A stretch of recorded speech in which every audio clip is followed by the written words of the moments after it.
अस्सलाम वालेकुम वरहमतुल्लाहि वबरकातुहू। कैसे हैं जी आप लोग? ठीक हैं, खुश हैं?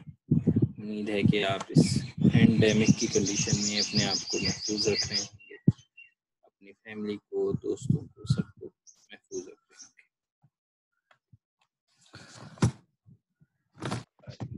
इसको ज़रा सेट कर लूँ वापस से, थोड़ा हिलने जुलने लगता है।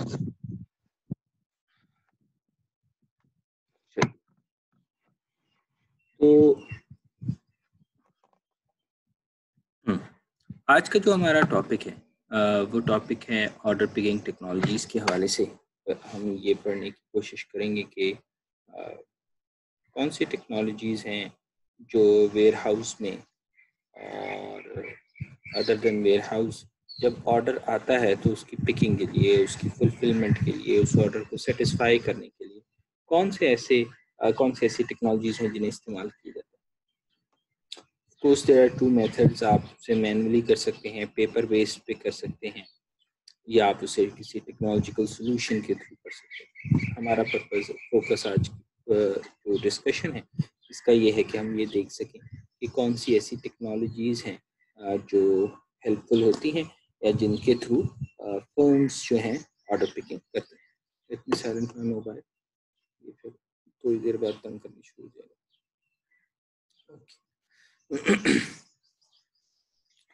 तो आज का जो ये हमारा टॉपिक है ये हमने लिया है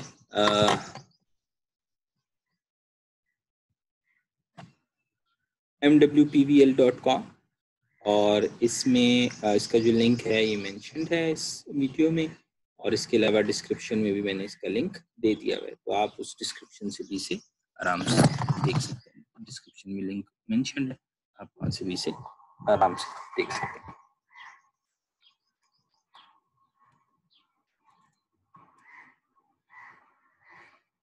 background information. First of all the article, जिस आर्टिकल की हम बात कर रहे हैं, इस आर्टिकल में बैकग्राउंड डिस्कस हुआ है कि क्या रीजंस हैं जिसकी वजह से हमें इन टेक्नोलॉजीज की तरफ सोचना पड़ रहा है। First of all, companies want to improve productivity and accuracy of order picking function. So firms के जो फोकस है वो ये है कि खास तौर पे अब जो कंडीशन है, अब जो स्टिफ कंपटीशन है, इसमें अगर आपकी सप्लाई चेन, आपकी लॉजिस्टिक्स, अगर आपके जो फंक्शनल एरियाज हैं वो प्रॉपरली परफॉर्म नहीं करेंगे, तो customers, consumers, or your alliances, or your partners, they have a lot of choices to choose from, and they will shift to different suppliers. अगर आपने उनको स्टिक करवाना है अपने साथ, तो फिर आपको क्या करना पड़ेगा? अपनी प्रोडक्टिविटी, फर्स्ट ऑफ ऑल अपनी प्रोडक्टिविटी इंक्रीज करनी पड़ेगी, और उस प्रोडक्टिविटी के साथ एक्यूरेसी इंक्रीज करनी पड़ेगी। Remember, we are not talking about quality here right now, हम बात कर रहे हैं प्रोडक्टिविटी एंड एक्यूरेसी की। प्रोडक्टिविटी मीन्स कि आप सिंगल यूनिट ऑफ इनपुट के साथ कितना आउटपुट दे सकते हैं, या सिंगल यूनिट ऑफ रिसोर्स के साथ आप कितना आउटपुट जनरेट कर सकते हैं। इसे हम सिंपल फिलहाल समझने के लिए प्रोडक्टिविटी कह लेते हैं। और फिर एक्यूरेसी इज कि जो आपको ऑर्डर दिया गया है, क्या आपने एग्जैक्टली वही ऑर्डर डिलीवर किया है। और इसके अंदर एलिमेंट्स हैं, वो हम आगे जाके देखेंगे कि एक्यूरेसी के अंदर और क्या क्या चीज़ें आती हैं। कि देयर आर फ्यू राइट्स, जिसमें हम बात करेंगे कि क्या क्वांटिटी सही थी, कंडीशन सही थी, और सही कस्टमर तक डिलीवर हुआ है या नहीं हुआ, ऑल दीज थिंग्स। तो फर्म्स के लिए बड़ा ज़रूरी है कि वो अपनी प्रोडक्टिविटी को, एक्यूरेसी को इंक्रीज करें। अच्छा, अब जब फर्म्स ने ये रियलाइज़ कर लिया कि हमें इन्वेस्ट करना है टेक्नोलॉजी, हमें प्रोडक्टिविटी और एक्यूरेसी इंक्रीज करनी है, तो now they had to research, they had to understand कि क्या चीज़ें हैं जो प्रोडक्टिविटी और एक्यूरेसी पे इफेक्ट कर। और उसमें जो सबसे कॉमन चीज़, ये सबसे जो इश्यूज हैं, वो लाई करते हैं ह्यूमन एरर की वजह से, या वो लाई करते हैं मैनुअल डाटा एंट्री की वजह से। उस मैनुअल डाटा एंट्री की वजह से फर्म्स की जो परफॉर्मेंस है एक्यूरेसी और प्रोडक्टिविटी वाइज, वो सिग्निफिकेंटली सफ़र करती है। जब फर्म ने रियलाइज किया, they understood that they have to invest in technology.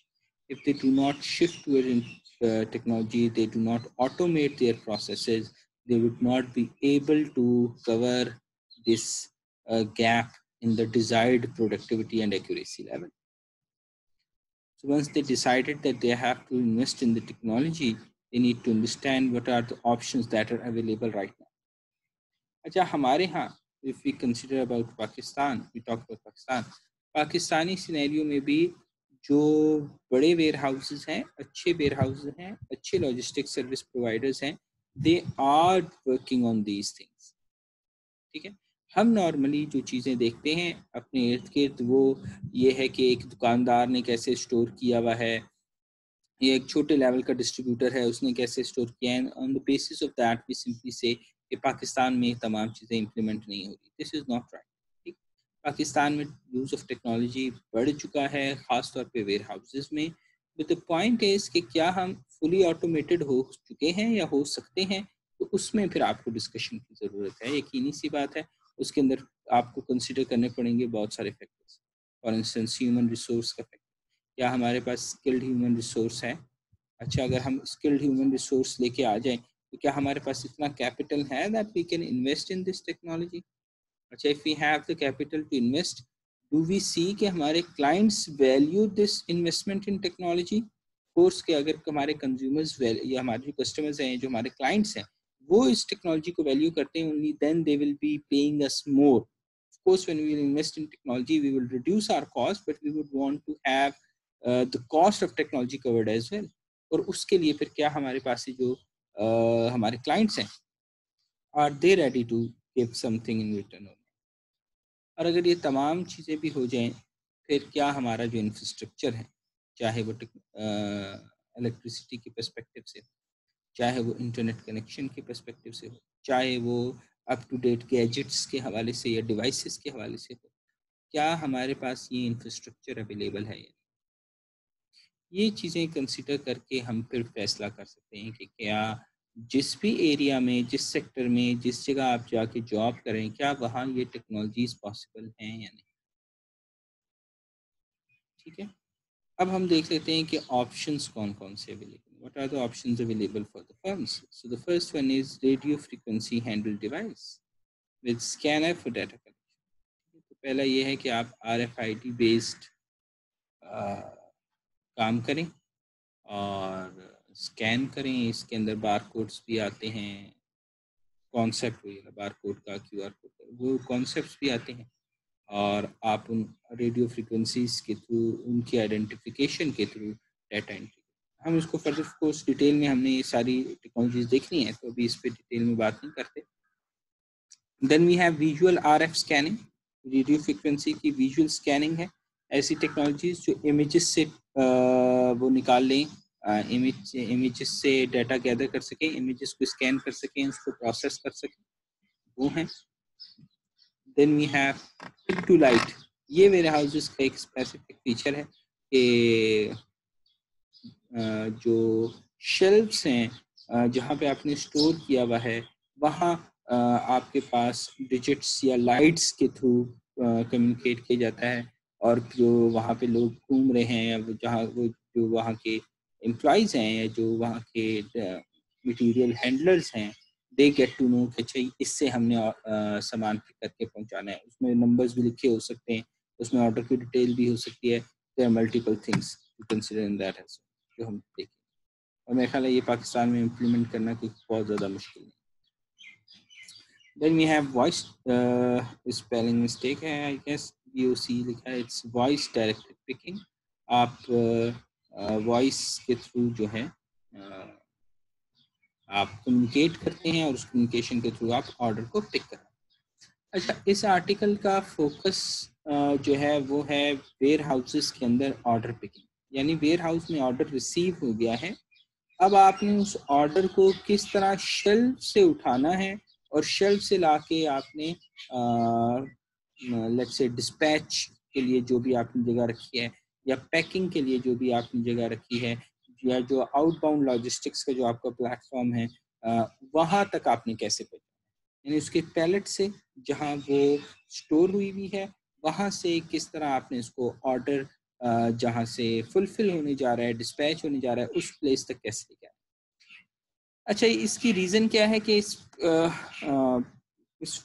ये बज़ाहिर बहुत छोटा सा ऑपरेशन नज़र आ रहा है कि ये तो बहुत छोटा सा ऑपरेशन है, ऑर्डर आया है, बस सामान उठाओ और उधर जाके रख दो, तो फिर इसको इतना पढ़ने की, इसके ऊपर इतनी डिस्कशन की क्या ज़रूरत?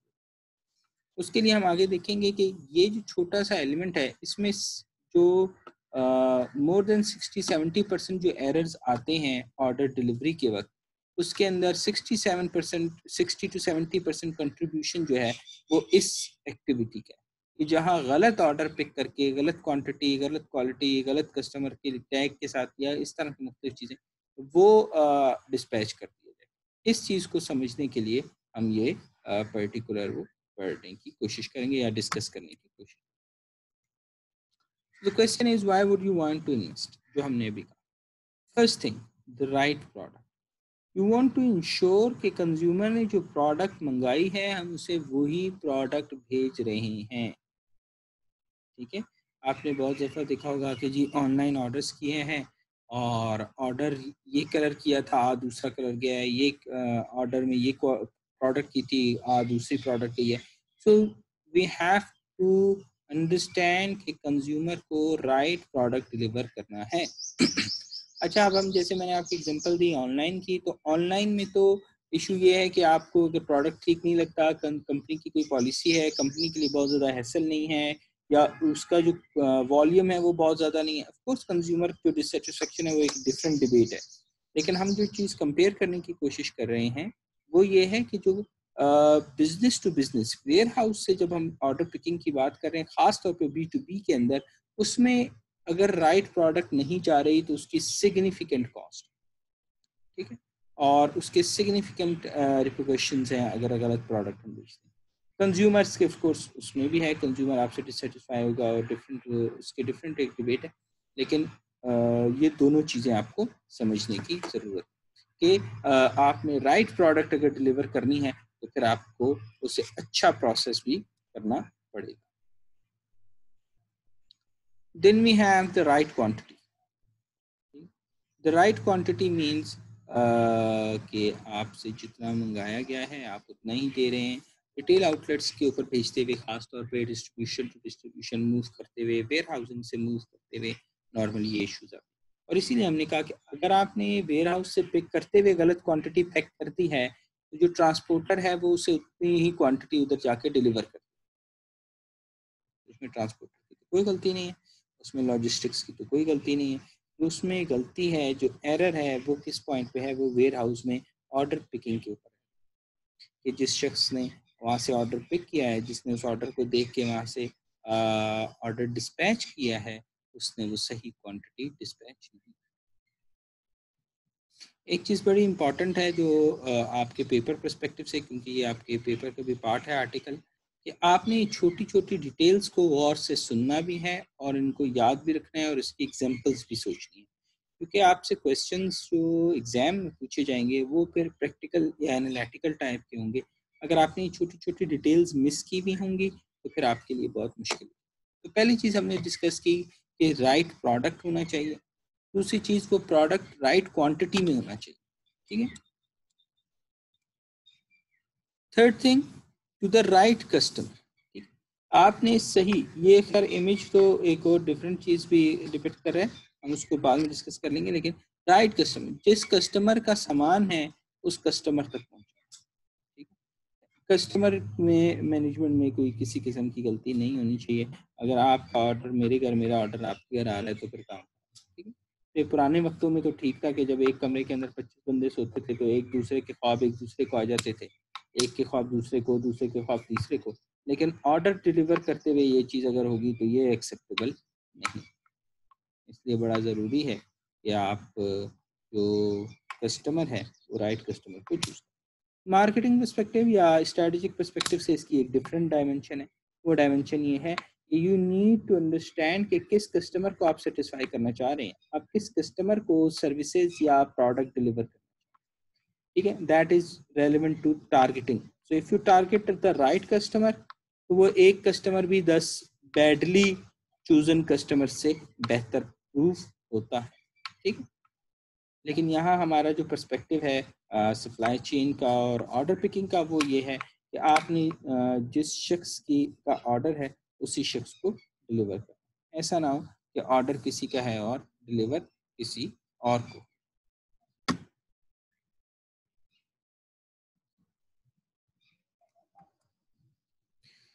द राइट कंडीशन, ठीक है।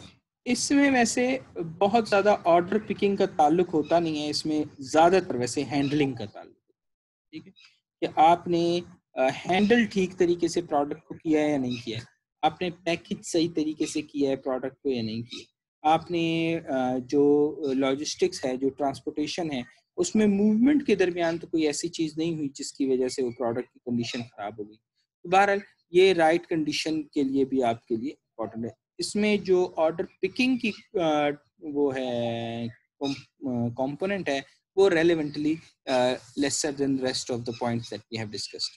उससे कम है।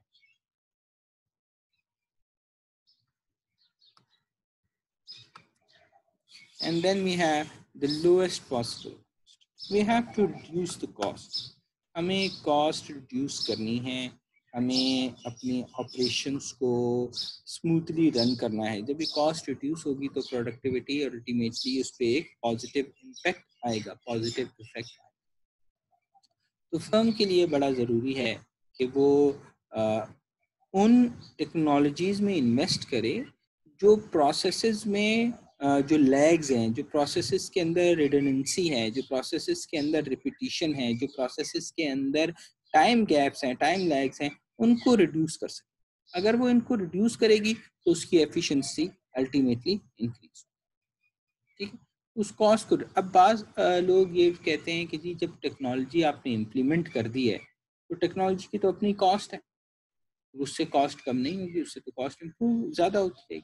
वी नीड टू अंडरस्टैंड कि इसके अंदर बहुत सारे फैक्टर्स हैं जो उसकी कॉस्ट को रिड्यूस कर सकते हैं। हम ये तो कह सकते हैं कि टेक्नोलॉजिकल इन्वेस्टमेंट के लिए आपको कैपिटल चाहिए, इस बात से एग्री किया जा सकता है कि आपको कैपिटल इन्वेस्टमेंट चाहिए, लेकिन कैपिटल इन्वेस्टमेंट के बाद जो उसकी ऑपेक्स हैं, जो आप कंटिन्यूसली फिर उसके बाद उसकी जो एफिशिएंसी है अपने काम की, जो क्लाइंट्स डीलिंग है, वो तमाम चीज़ें इंप्रूव हो जाती हैं और अल्टीमेटली लॉन्गर रन में वो आपको लोअर कॉस्ट या अल्टीमेटली वो एफिशिएंट सिस्टम बन के सामने आता है, ठीक है। जब आप एरर नहीं करेंगे, फॉर इंस्टेंस हम एक इसकी एग्जांपल ले लेते कि एक अगर ऑर्डर पिकिंग के दरमियान एरर हो गया है और कुछ यूनिट्स थे जो गलत क्वांटिटी में चले गए, अब आपने जब उनको वापस मंगाना है तो उसकी एक सर्टेन कॉस्ट, अज्यूमिंग के टेक्नोलॉजी के थ्रू किया होता और ये कॉस्ट ना पड़ती आपको, तो फिर क्या हुआ? इसका मतलब है कि टेक्नोलॉजी जिसको बज़ाहिर आपने कॉस्ट लगा के इम्प्लीमेंट किया था, वो आपको इस तरह की चीज़ों से बचाती है और वो आपकी जो टाइम, जो ह्यूमन प्रोसेसिंग का टाइम है, उसकी निस्बत कम टाइम में प्रोसेस करती है, ठीक है।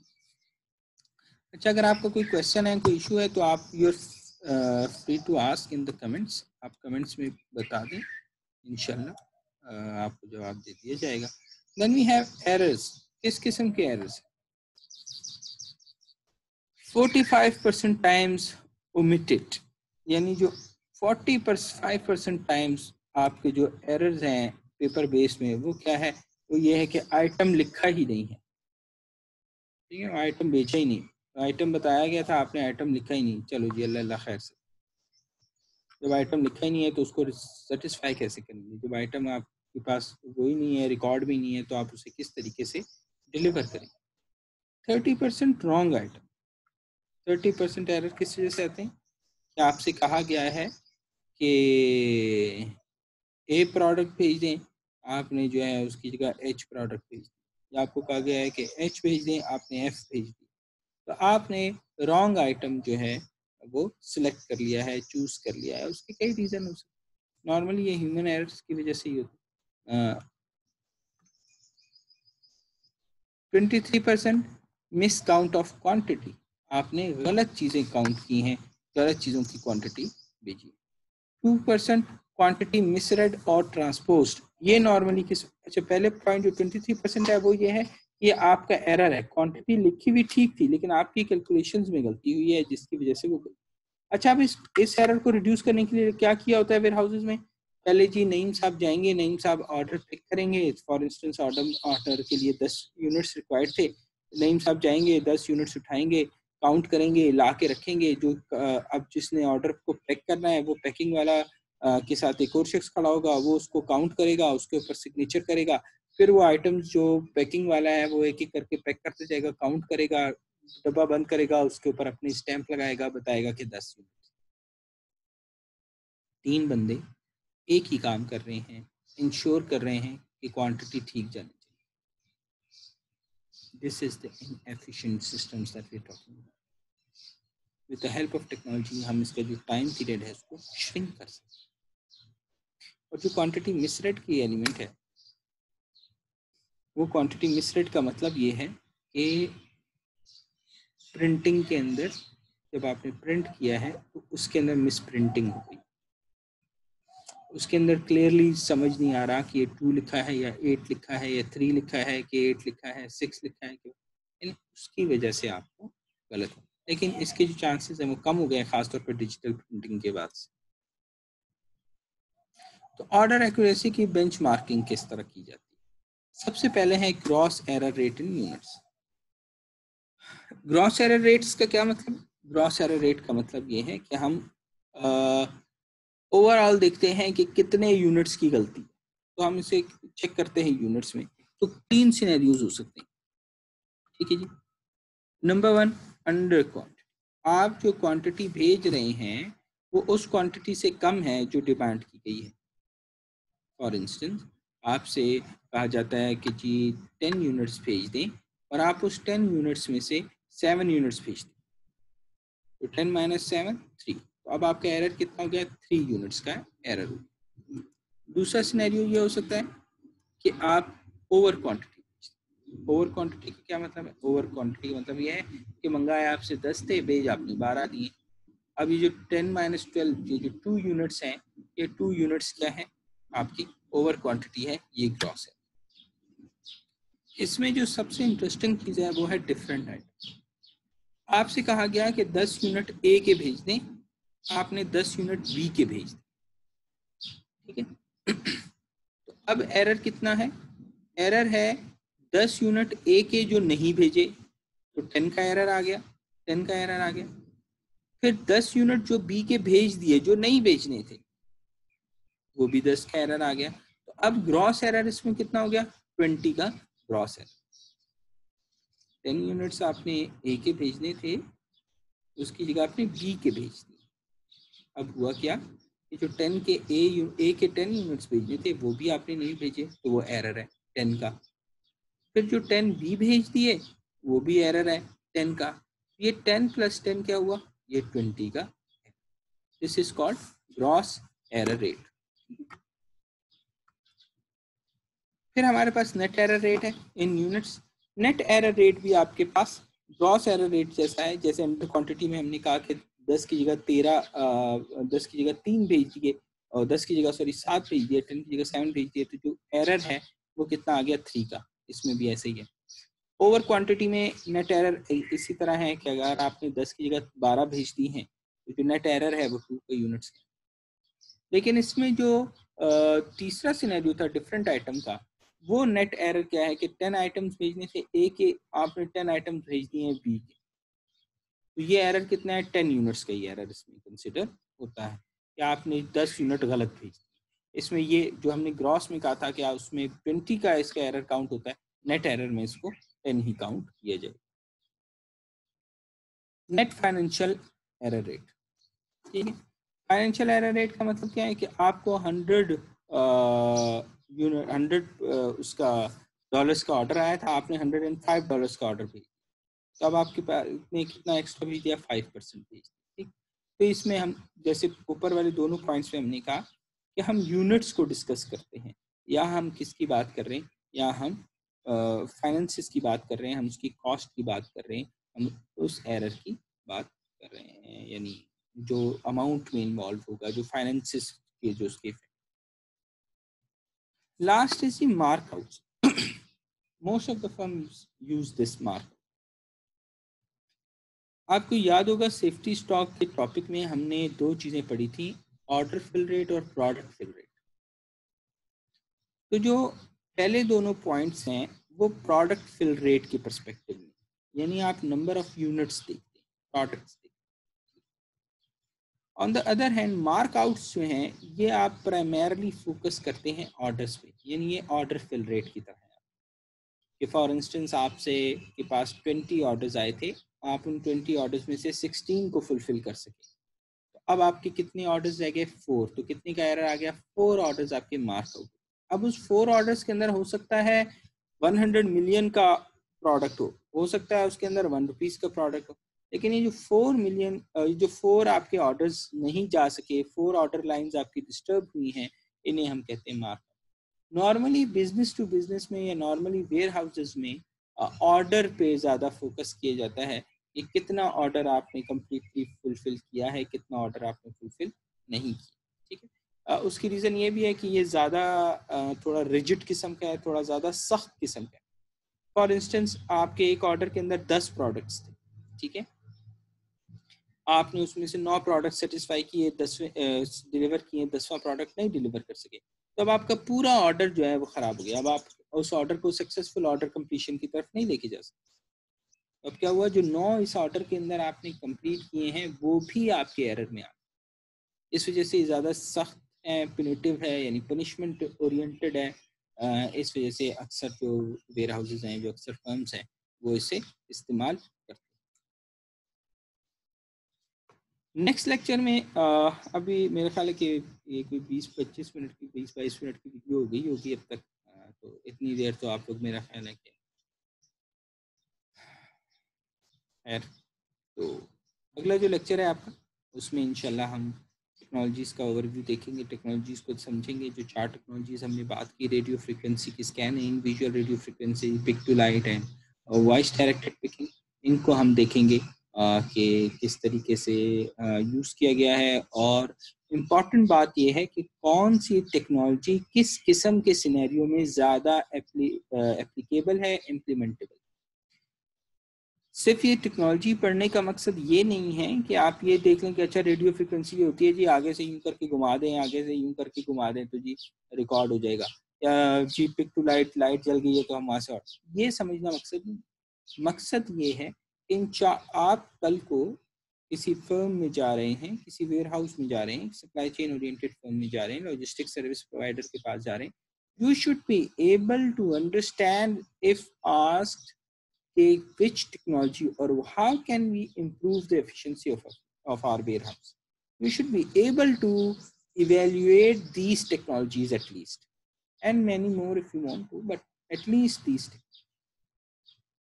ठीक है, लास्ट जो टेक्नोलॉजी का लेक्चर मैंने अपलोड किया था, उसमें मैंने आप लोगों से कहा था कि कोई ऐसी टेक्नोलॉजी बताएं जिसके जो कम से कम कॉस्ट पे हो और जिसके थ्रू हम वो कर सकते हो, कंटिन्यूसली जो है चेक कर सकते हो। तो उसमें 1-2 रिव्यूज़ आए हैं। अभी फिर मैं आपसे कह रहा हूँ कि उस वीडियो पे कमेंट करें लाजमी कि आपके ख्याल में कौन सी ऐसी टेक्नोलॉजी होती है। इंशाल्लाह नेक्स्ट जो वीडियो होगी उसमें मैं आप लोगों को बताऊंगा कि एक कौन सी टेक्नोलॉजी ऐसी, आराम से ऐसी टेक्नोलॉजीज हैं जो जिनके थ्रू आप विजिबिलिटी इंश्योर कर सकते हैं, ट्रैक कर सकते हैं, लाइफ टाइम ट्रैकिंग। ठीक है, तो अपना ख्याल रखिए। अगर आपको इस लेक्चर में, छोटे से लेक्चर में कोई चीज़ समझ ना आई हो, आप कुछ पूछना चाहते हो, feel free to comment in the YouTube, और rather it would be good if you comment under the Google classroom. Google classroom में आप इस मटीरियल के ऊपर कमेंट करें। If you have any question, if you want to discuss anything, feel free to discuss. और अपना ख्याल रखिए, मिलते हैं इंशाल्लाह नेक्स्ट वीडियो में। तब तक के लिए अल्लाह हाफ़िज़।